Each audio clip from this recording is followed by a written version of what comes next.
termo límbico corresponde a limbo, corresponde a tudo que está à margem. O sistema límbico é o cérebro que fica aqui no meio, através das ressonâncias magnéticas, começaram-se a medir tudo do nosso cérebro. O nosso cérebro hoje, ele tem um apanhado muito grande, tanto que a neurociências é considerada a quarta ferida narcísica. A primeira ferida narcísica foi como Galileu e Copérnico falaram que a Terra não era o centro de tudo. A segunda é quando Darwin falou que o homem não evoluía dele mesmo, que é um processo evolutivo. A terceira ferida narcísica foi quando Freud falou que o ego não é senhor de si, quem é o nosso senhor é o inconsciente. E hoje, 2021, nós estamos vivendo a quarta ferida narcísica, que é aquela que fala que a neurociência, o sistema nervoso, a formação do sistema nervoso do homem, faz com que nós tenhamos o domínio do cérebro, mas não da forma que a gente imaginava até uns 30 anos atrás. Então, o sistema límbico, ele está relacionado com a motivação dos processos primários, seja fome, desejo sexual, sede, e ele é um sistema muito importante na nossa área comportamental, no controle dos nossos músculos no corpo, no controle das nossas vísceras, do aparelho digestivo, da cavidade do corpo. O sistema límbico, ele tem uma participação no sistema nervoso central, nos processos emocionais. Entender o conceito de sistema límbico é identificar seus componentes corticais e subcorticais. Vocês sabiam que áreas corticais nossas são as áreas mais importantes no nosso corpo? Vocês sabiam, você já deve saber, que a morte do coração não é a morte física do sujeito. O sujeito hoje, ele tem morte quando se estabelece que o cérebro não tem mais nenhuma função. Então a gente tem que entender essas conexões e essas funções que o sistema límbico tem. Dentro do sistema límbico nós temos o córtex sensorial, o hipocampo, o córtex cingulado, nós temos o tálamo anterior, hipotálamo, o tálamo, e o sistema límbico ele é responsável pela resposta somática no nosso corpo, das nossas questões soma é corpo. Então as questões de soma no nosso corpo, sentimento e estímulo emocional. Dentro do sistema límbico nós temos também o lobo frontal, o lobo parietal, o lobo hospital não é com H não, é com O, tá? Hospital, o lobo pré-frontal, parietal, temporal, hospital e a ínsula. A ínsula é considerada a consciência do ser humano. Tudo isso é uma descoberta que tem 20 anos. E eu comecei a estudar neurociência, deve ter uns 17 anos. E eu comecei porque eu achava que faltava na psicanálise, faltava entender sobre o cérebro humano. Porque a psicanálise, ela estuda a parte subjetiva, estuda o consciente, pré-consciente, inconsciente, id, ego, superego, que você não mensura, que você não pega. Então eu comecei a ver que esse estudo atrelado de neurociência, na verdade, neurociências são um estudo de sistema nervoso do cérebro atrelado a todas as ciências, inclusive a psicanálise. Então, nós vamos entender o que o tálamo faz. O tálamo recebe informações dos olhos, dos ouvidos, da boca e da pele. O córtex sensorial, o córtex é sempre aqui na frente, ele interpreta as nossas sensações. O hipocampo, ele armazena e recupera as nossas memórias com processos e estímulos. O hipotálamo, ele decide o que vai fazer, lutar ou fugir.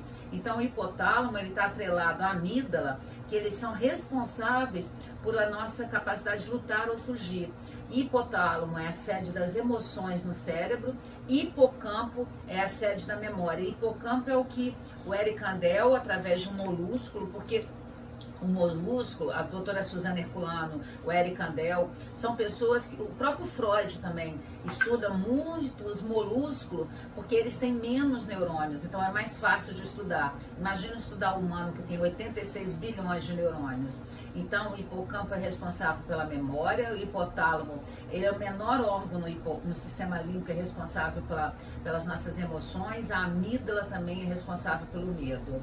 O sistema límbico é um grupo de estruturas corticais nas quais regula e controla o emocional do comportamento de regulação dos processos motivacionais, da fome, da sede, do desejo sexual, do apetite, e algumas estruturas do sistema límbico participam das nossas memórias, do aprendizado, da regulação do endócrino, nosso aparelho endócrino. Então, as principais estruturas do sistema límbico são o hipocampo, que relaciona a agressividade, a memória de longa duração.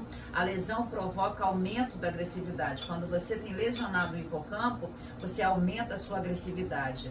Ele é responsável pela consolidação da memória de longo prazo, das conexões com o hipotálamo, com as emoções, com os complexos da amígdala, com os núcleos septais e dos corpos mamilares. Ele é responsável pela homeostase no nosso corpo e ele faz a ligação do sistema nervoso com o sistema endócrino, ativando as nossas glândulas endócrinas. Então, o cérebro, ele está atrelado ao corpo todo. É o cérebro que é o grande controlador do nosso corpo. É o cérebro que faz com que eu mexa as mãos, porque aí é o lobo parental que é responsável para mexer as mãos. É o cérebro que faz eu enxergar através do lobo occipital que está aqui atrás, occipital que está aqui atrás. É o cérebro que faz eu ouvir através do lobo temporal que fica nas têmporas. É o cérebro que faz eu ter consciência, o conceito de moralidade, o senso de moralidade através da ínsula. Então, essas são as áreas mais importantes. A amígdala é responsável por identificar perigo, o hipotálamo coordena as nossas emoções, a amígdala junto com o hipotálamo é responsável pelo fugir e ficar, a amígdala possui conexões com o hipotálamo, a amígdala foi descoberta em 1980 e ela na verdade, ela fica muito em função de detectar o medo no nosso cérebro. A ínsula é responsável pelo sentir nojo, porque vou falar uma coisa chata para vocês. A gente está falando e está emitindo milhões de partículas de perdigotos na nossa boca. Perdigotos são partículas de saliva na nossa boca. E a gente não tem nojo, a gente emite e engole, emite e engole. Desculpa se alguém estiver com medo que eu vou falar algo asqueroso. Agora experimenta botar a sua saliva num copo, depois você beber, você não suporta. E quem faz você não suportar é a ínsula. Então é muito legal você entender dessas coisas.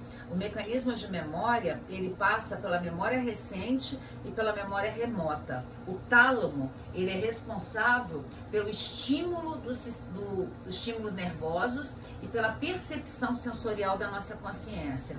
O tálamo recebe informações da visão, da audição, do paladar e do tato. E ele transmite para o córtex as informações que ele recebe.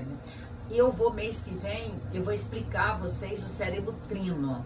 Esse é um novo salto que foi dado 20 anos atrás, quando chegou à conclusão que o nosso cérebro ele é trino. Nós temos aqui na base caudal, nós temos o cérebro reptiliano, que é quando a gente está lá como girino, como embrião na barriga da nossa mãe.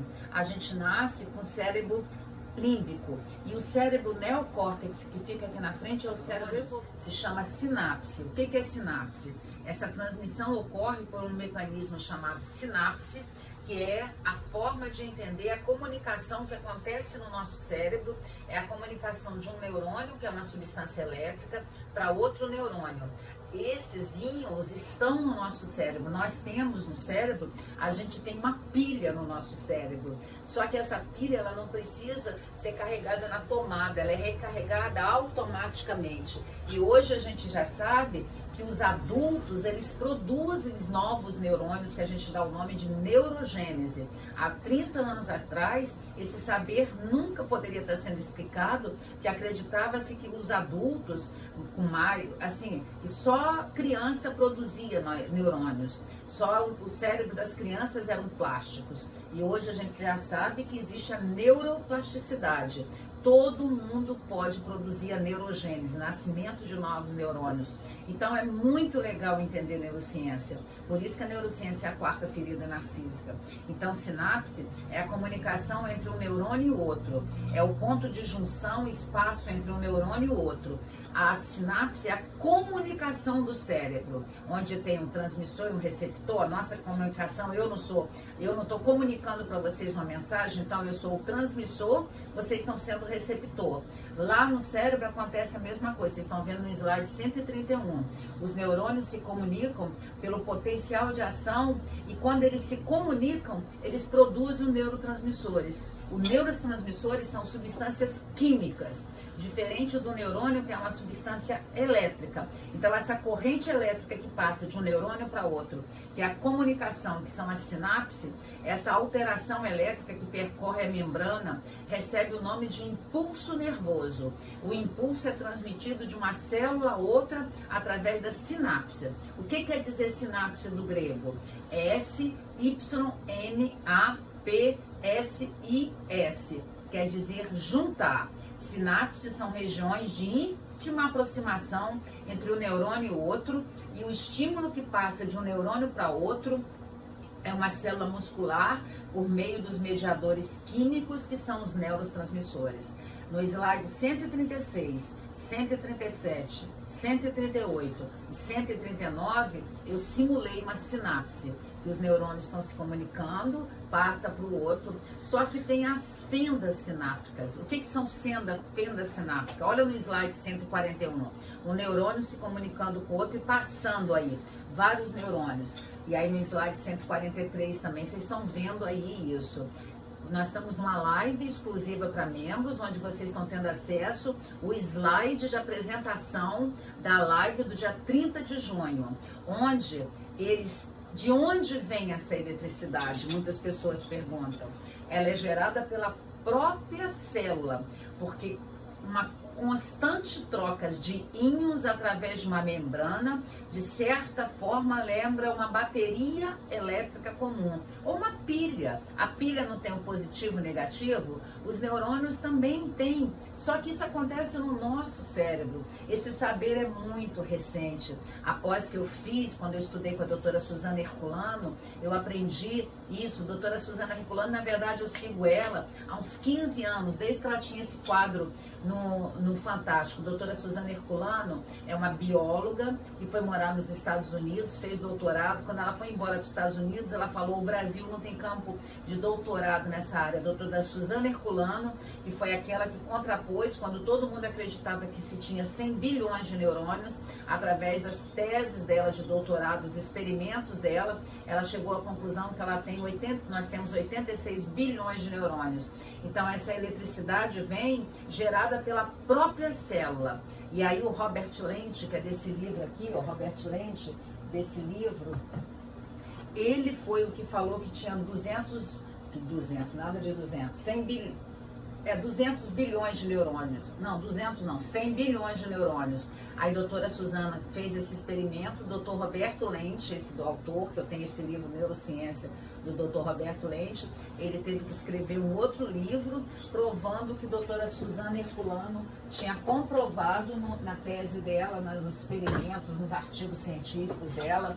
Então, é muito legal porque esses neurotransmissores são substâncias químicas que só acontecem no cérebro. Neurohormônios, eles acontecem no cérebro e no corpo. Hormônio acontece só nas glândulas, é o produzido pelas glândulas, são moléculas que o nosso corpo usa como sinalizadores de célula. Um hormônio muito conhecido por todo mundo é o cortisol, que é o hormônio do estresse. Hoje já é considerado, tanto que a minha mãe foi premiada com esse infarto do coração partido, que não é pelo colesterol alto. O infarto do coração partido é provocado pelo nível de estresse muito alto na corrente sanguínea, que parte o coração no meio. E aí ela ficou 5 dias na UTI em 2014. E ela saiu porque, jesuincidentemente, quem estava dando um plantão no centro cardíaco do hospital que ela chegou tendo um infarto foi um médico que fazia um doutorado em infarto do coração partido. Tanto que o CD do infarto da minha mãe compôs a tese de doutorado dele. Essas coisas que a gente tem que acreditar em Deus. Impossível não acreditar. Porque se ele não estivesse lá, eles iam tratar ela como se ela estivesse tendo um infarto de colesterol no sangue. e ela não tinha colesterol no sangue. Ela teve uma descarga desse hormônio chamado cortisol, que partiu o coração dela no meio. O infarto do coração partido é que metade do coração morre e a outra parte está viva. Então tem que fazer a outra metade que morreu ressuscitar. É muito interessante aprender essas coisas que a gente vê como que está atrelada com o nosso corpo. Os neurotransmissores transmitem ordem de serviço dos nervos para os músculos e para as vísceras. Neurotransmissores e também estabelece a comunicação entre várias áreas do sistema nervoso central. Neurotransmissores, quando o impulso nervoso atinge a extremidade do axione da célula, libera essas substâncias químicas denominados genericamente neurotransmissores ou mediadores químicos. Neurotransmissores, as células nervosas, são de extrema importância para o funcionamento do metabolismo de todo indivíduo.